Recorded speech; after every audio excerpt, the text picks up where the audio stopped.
Hey, Steve here, and in this video we're going to be using a combination of Lightroom and Photoshop to turn this raw file of the Milky Way into this finished image. And we're going to be concentrating on three main areas while doing this. The first is getting that Milky Way to pop against the dark background of the black night sky. Two, we're going to be looking at removing any color cast and getting the right white balance to make this a real pleasing image. And three, we're going to be looking at dealing with the high ISO noise that is almost inevitable when shooting this kind of image. So many thanks to Ren Thielen for sending this image through to me for my processing subscriber image video series. Now, if you're watching this and you'd like to submit an image for consideration for an upcoming video, then I'll put a link to the submission form in the description of this video here on YouTube. And finally, before we get started, if you like this video, just let me know by hitting that thumbs up button on YouTube, and if you haven't subscribed to my channel yet, then you can do that also using the little icon just in the bottom corner of the video to subscribe to my channel, and you'll be notified each time I publish a new video. So with that said, let's move over to Lightroom.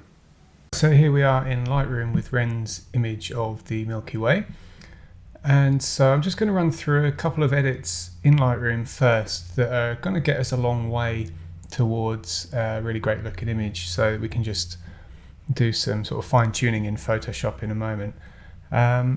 So the first thing that I'm going to do is just scroll down and just hit these buttons down here. I always do that, the remove chromatic aberration and enable profile corrections. It doesn't appear to be any profile information there with the image, so maybe that's not going to do anything at the moment, so I'll turn that back off.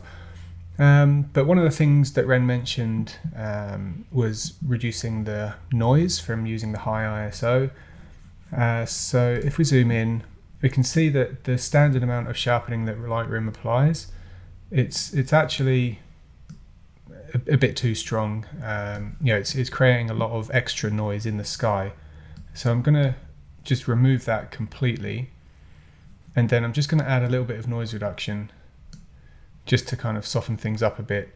Now we are going to lose a bit of sharpness just in the foreground, but I think it's going to be worth the payoff, in the sky. So we're starting out with quite a sort of smooth image. There's not too much noise really. I'm just going to look up in the corners. Maybe we can just crank the color noise slider up a bit more. Just that sort of tends to get rid of any greens and reds, any sort of weird patches that appear with this kind of dark night sky, on a high ISO.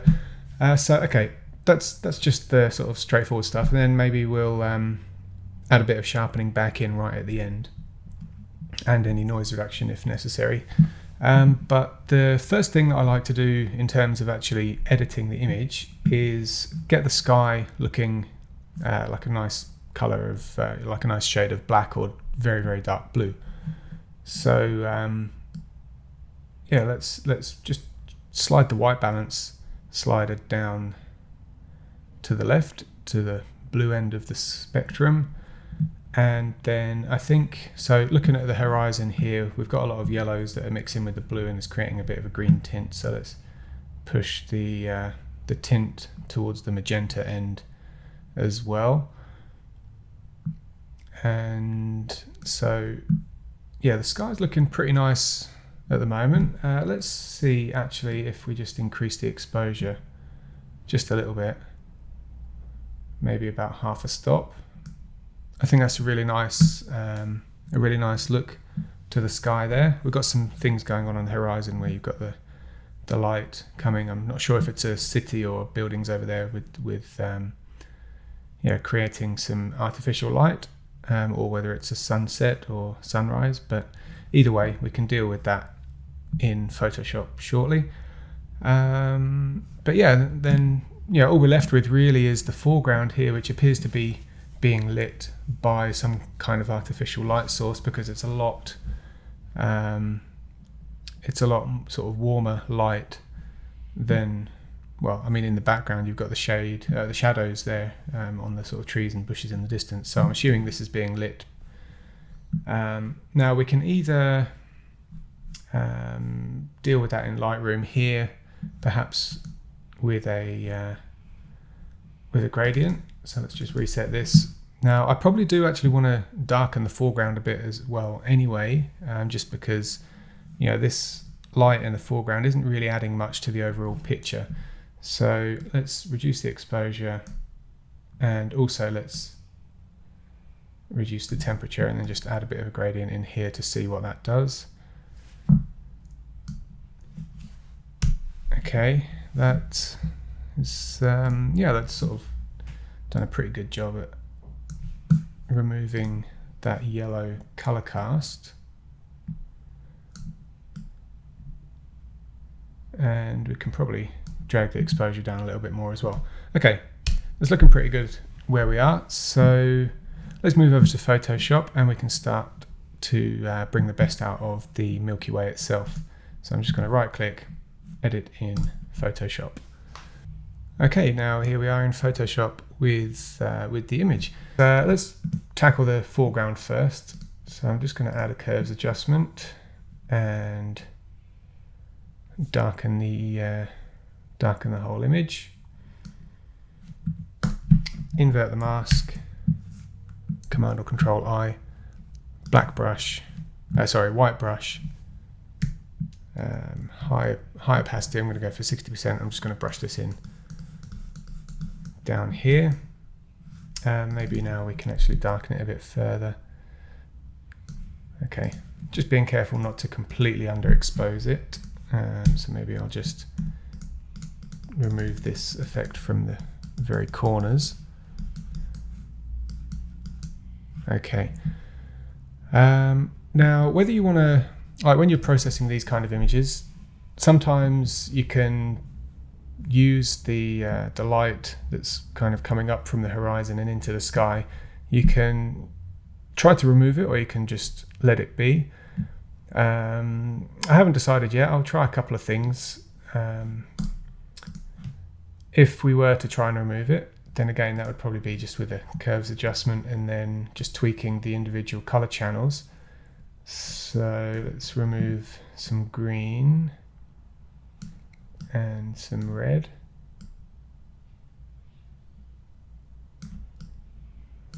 Maybe increase the blues there. So that's actually a pretty good adjustment for the image as a whole. I was only looking at removing the yellow from that part of the horizon, but upon doing that, it kind of shows me that that color cast was actually throughout the whole sky as well. So in fact, I might just leave this adjustment as is rather than mask it in to the horizon. And with the amount of color cast now that's coming from that horizon, I think I'm happy with that. I wouldn't worry too much about removing it any further. So let's have a look at enhancing the actual Milky Way core next. So using the luminosity masking panel, I'm gonna do this just to make it quicker and to show those of you who use the panel the quick way basically. But if you don't have the panel and you want to and you're not familiar with luminosity masking at all, then I'll put some links to some videos that will get you started with luminosity masking. I'll put that in the description of the video on YouTube. But for now, I'll show you using the panel so that we can just get through it as quickly as possible. So what we need to do is first create a selection that's going to isolate the highlights. So that would basically pick out the Milky Way core. So I'm going to turn the previews on and pick let's start with a 3 on the highlight scale. That's it's not selecting too much actually. Let's go back to a 1, so maybe a 2. Just looking for something that's going to give me a decent isolation to pick out the Milky Way core. So this isn't too bad. We can see some definition there. So let's use this. So use mask on the panel. And I'm going to add a, let's go with a solid color. Let's try this one. And then pick a warmish color. So nice kind of golden kind of color here. Click OK. We can change this in a minute if we need to. and then I'm going to change the blend mode to overlay or soft light. Soft light's a nice subtle effect. Now this is obviously affected, if we just look back at the mask now, it's also going to be warming up everything here that's not pure black, so this foreground and the horizon as well. So now that we've actually got the luminosity mask in place, let me just go back to this view. What we can actually just do now is take a black brush and just paint directly into the brush to remove this warming effect from these parts here. Maybe from the top of the sky as well, we don't need that. Okay, so that's just leaving the Milky Way core basically. Now come back here and let's toggle this off and on, and so that's warmed up. It's added a nice warmth to the Milky Way core there. Let me just remove it from here as well. Now with that said, if we want to boost this effect even more, we might even just try duplicating this layer completely. That's probably put a bit too much into the sky sort of all around, so we can then maybe just brush this out around here. In fact, it's probably a bit, maybe it's a bit too much anyway, so let's reduce the opacity of this layer. Okay, so that's another subtle addition. Now let's look at the before and after on this. It's before, that's after. So that's pretty good. Let's try and add some contrast into this now. That can be another thing that will boost the vibrancy of the Milky Way core. So let's use a curves adjustment and just create some contrast first, and then we can think about masking it in if needs be. Yeah, so let's invert this mask now, and let's grab another highlight selection. This time I'm just going to modify the selection a bit with a levels adjustment, just to see if I can get a bit more definition in the Milky Way core there. Okay, that looks good. Let's use this and load that as a selection now. Command H to hide the marching ants. Now with a white brush we can brush this in, this contrast, we can brush it in through the Milky Way. And hey presto, it's starting to look pretty good. All right, so just the more I look at this now, there is a bit of green that I want to remove from just between the horizon and the Milky Way core. So I'm just going to add another curves adjustment and see if we can just remove some green, remove some red, and add some blue. Now I'll invert that, and just with a white brush, no luminosity selection active at the moment, I'm just going to brush through here and just make that blue again. And I don't know if it needs it up here, but I'm just going to try and go across the top of the sky there with one sweep of the brush. Okay, that's getting there. And so from this point forward, it's really just a case of honing in that contrast and warmth into the in the Milky Way core there. So maybe I'll just try one more, just add another curves adjustment.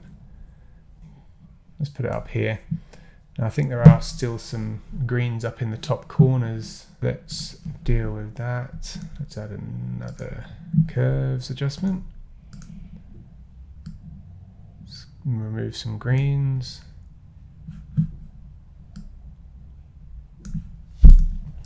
invert the mask, and let's brush this in just in the corners.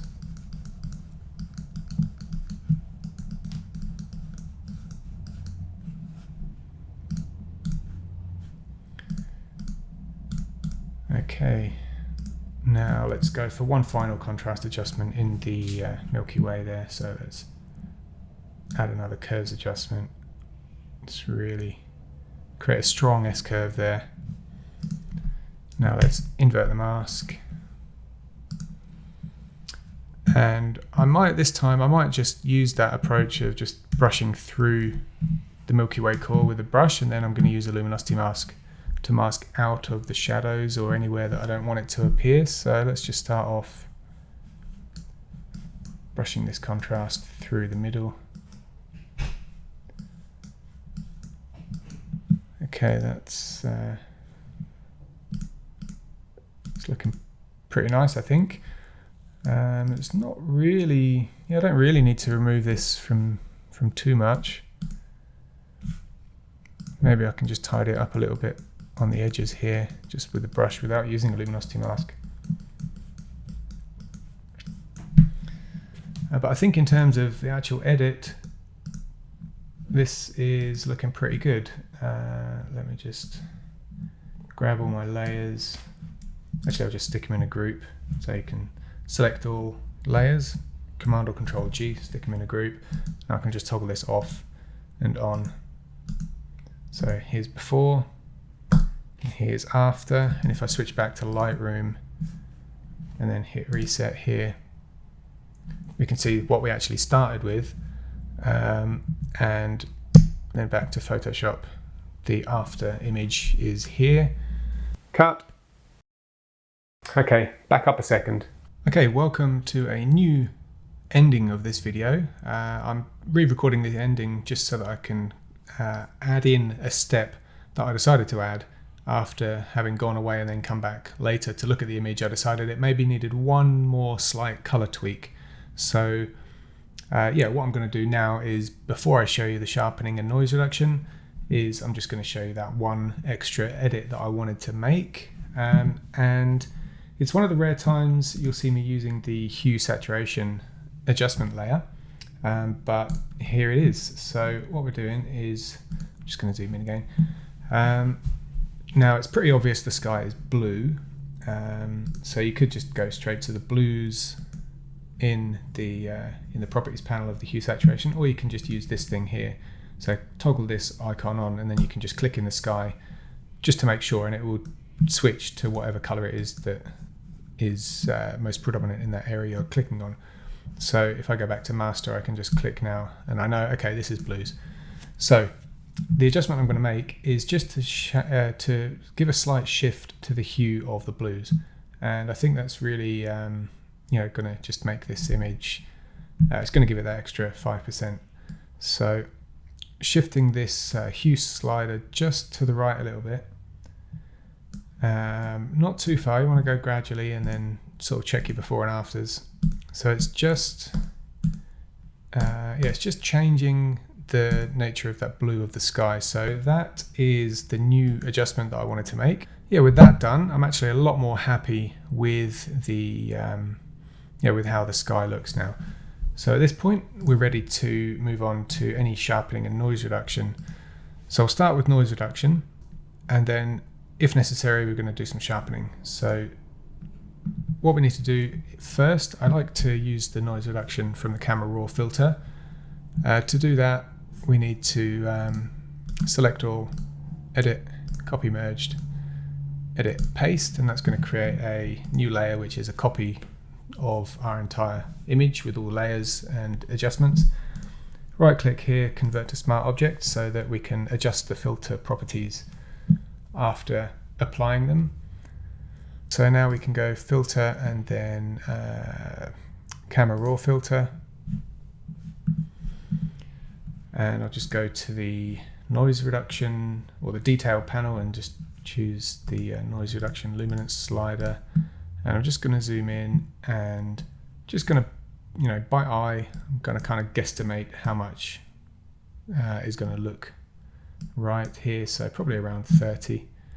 and it's just smoothing out the noise in the image there. Now, something else that has that I kind of noticed about this image, you remember back to in Lightroom when the profile corrections weren't made because there wasn't any lens or camera info in the raw file, or at least my copy of Lightroom didn't recognize it. The thing that would normally fix would be these dark corners of an image. So I'm actually going to do that manually using the lens corrections tab here, and I'm just going to use the vignetting slider here to basically remove the vignette, the natural vignette that was caused by just the way lenses and cameras work. So every raw file is pretty much going to have some kind of vignette. And I'm not sure if there's any lens distortion, but I'm just going to see what it looks like if I just kind of correct any potential barrel distortion there. I think it does look a lot better like this. So these are the adjustments that checking that box, that lens corrections box, would have automatically made. Now for me, I've just done them manually here, so happy with that. So I'll click OK. The only problem is that if I just hide these other layers, you'll see here that because of that lens correction, I'm just going to need to crop the image in. I could use some kind of content aware fix, but I'm not going to worry about that. I'm just going to crop the image in just so that we don't have those transparent edges, and apply that. So now we have our before with the barrel distortion and with the dark corners, and the after. So basically straightened the image out and got rid of the dark edges. That leaves us just with any sharpening we might want to do. So I mean, I don't like to do too much sharpening on an image like this because it's going to reintroduce all the noise back into the sky. With this image in particular, there was a lot of sort of lost edges.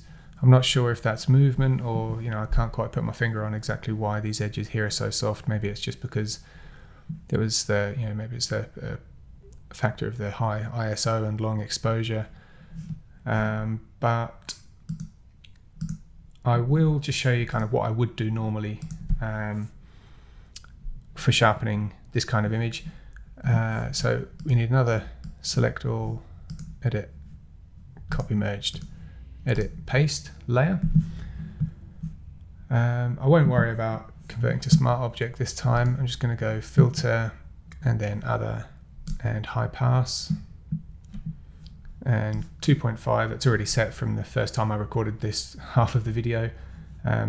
Just looking for a value there that's going to add a little bit of definition into this weird kind of grey view that we're looking at. So maybe a little bit less. Okay. Click OK, change the blend mode of this layer to overlay. And if I zoom in here, hopefully you can see on the resolution of the video, that's added a bit of sharpness back into the image. The way this works, it's basically adding or increasing contrast between the edges of, where an object is light and then it has a dark edge. So it's increasing contrast in those areas. It has also brought a bit of noise back in the sky. Now, if I was going to do one thing to kind of try to improve the way this is blended in a kind of single jump, then it would be to add a luminosity mask to this sharpening layer and apply it just in the highlights. So let's do that.